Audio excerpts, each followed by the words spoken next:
इमरान मसूद ने कहा है सोनम वांगचुक को लेकर। भैया आप ये जेएनजी की जीत के बाद नहीं, उनके मुकदमे वापस हों, लेकिन एक नई पीढ़ी में एक बात अच्छी लगी, वो आंसू के गैस के गोले कैसे चलते पूछ रहे थे, बोले हमें गर्मी लग रही है, जरा अपना पानी डालिए हम पर। तो ये नई पीढ़ी के लोग नए तरह से थे। कांग्रेसी नेता इमरान मसूद ने बयान दिया है कि देश के लिए दूसरे अन्ना हजारे साबित होंगे, क्या कहेंगे आप? कौन? इमरान मसूद ने कहा है सोनम वांगचुक को लेकर।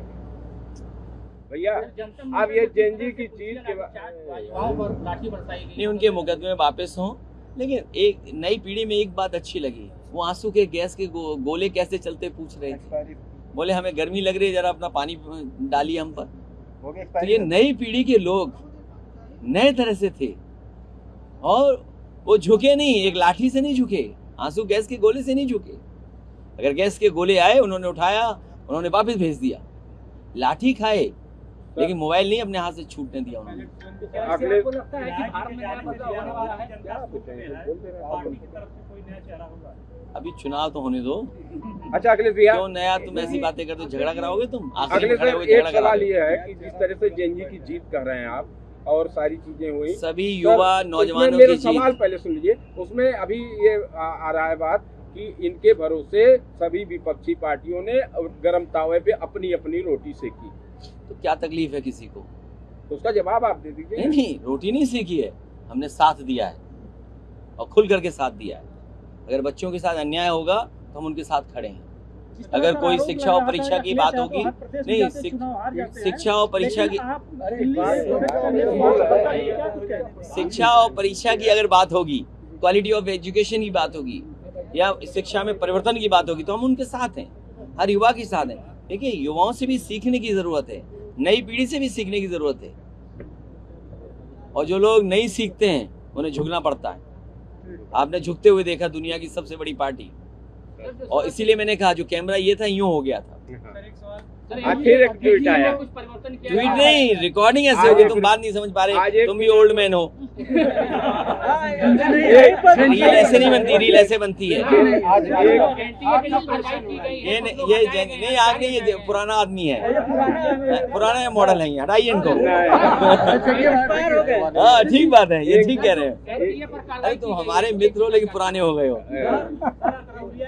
कहते हैं पूरे आजमगढ़ को हराएंगे इस बार 27 चुनाव में। सुनो, परीक्षा माफिया उनके साथ भी है।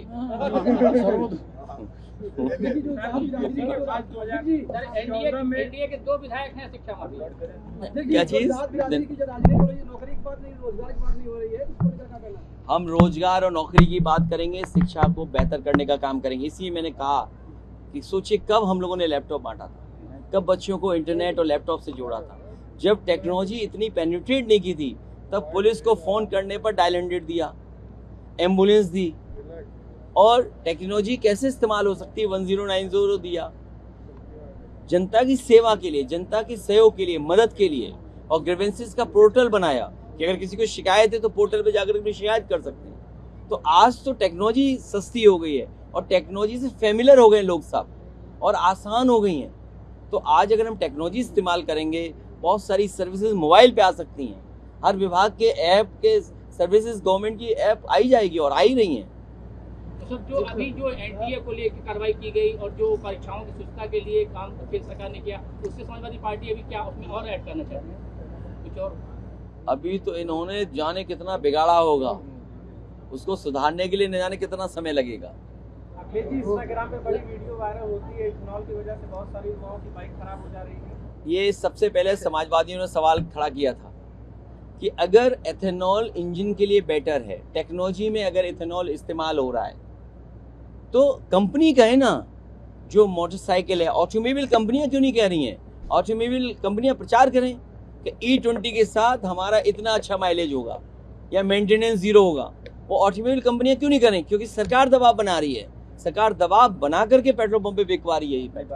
अखिलेश जी, आपके ही पार्टी के विधायक जो है कई सालों से जेल में हैं, उनसे उनके बाहर निकालने की क्या व्यवस्था आपकी बन रही है? कानूनी लड़ाई उनके लिए लड़ रहे हैं हम लोग, और हमें उम्मीद है कि न्यायालय से न्याय मिलेगा उन्हें। और उन्हें देखिए, ये सही कह रहे हैं, डे 1 से फंसाने का काम किया बीजेपी ने।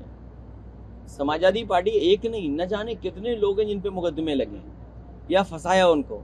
हमारे विधायक जेल गए, संस्था गई, आज मोहम्मद आजम खान साहब का पूरा परिवार जेल गया, उन्हें झूठा फंसाया।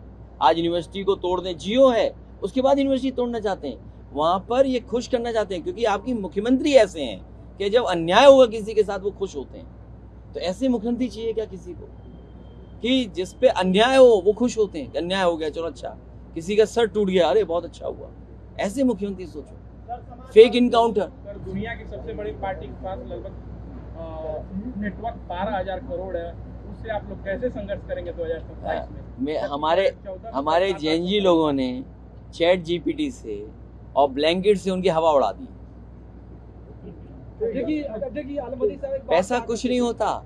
जब नौजवान और इतनी बड़ी संख्या में लोग निकल करके बाहर आ गए तो उनका पैसा कहाँ था? पैसा रखा रह गया। ये तो इलेक्शन कमीशन को ये बात देखनी चाहिए कि जब किसी पॉलिटिकल पार्टी के पास इतना पैसा होगा, जब भ्रष्टाचार होगा, और फियर किस बात का है? सरकार जाने का ही तो फियर है। डर किस बात का है कि पावर हमारे हाथ से चली जाएगी? उस पावर को बनाए रखने के लिए क्या पैसे का इस्तेमाल नहीं हो रहा? जो लोग वोट से हार गए, सोचिए, वो लोकसभा के सांसद खरीद रहे हैं या उनको तोड़ रहे हैं, सोचिए आप। तो ये तो दिखाई दे रहा है। इसीलिए देखिए कितनी बड़ी संख्या में नौजवान निकल करके आ गए, और ये जाने का वक्त है बीजेपी का, रुकने का वक्त नहीं है। अब इनसे सबका ऊब गए हैं लोग। इससे भी कोई अच्छा शब्द हो तो बताओ। अब उनके फंडिंग के ऊपर ऊब गए हैं, उससे बताइए। सर उनके फंडिंग पे नेताजी को याद करते थे और ये कहते थे कि नेताजी हमेशा कहते थे कि आलम साहब के पीछे जो पैसा भाग रहा लेकिन पैसा पकड़ नहीं पा रहा, और हमेशा नेताजी की तकरीर बगैर आलमबदी साहब की। देखिए आलमबदी बहुत ही अच्छे इंसान थे। ऐसे जहन के लोग कम बनते हैं, कम आते हैं धरती पर, और उस पीढ़ी के लोगों में इस तरह की मेहनत करना, इस तरह लोगों से जुड़े रहना कम लोग होते हैं। लगभग 100 साल उनका जीवन रहा, 90 से ऊपर रहा। 100 साल का जीवन ही हम सबको मिलता है, लेकिन इतने लंबे जीवन में कोई शिकायत किसी को नहीं रही। ये सबसे बड़ी बात है। जब हमारे बीच से नहीं चले गए हमारे बीच से, तो सोचिए हर वर्ग के लोग उनके साथ खड़े दिखाई दे। खबरों की रणभूमि में यहाँ शोर नहीं, सोच लड़ती है। जहां शब्द नहीं, फैक्ट्स वार करते हैं, और हर सवाल खोलता है सच की नई परत।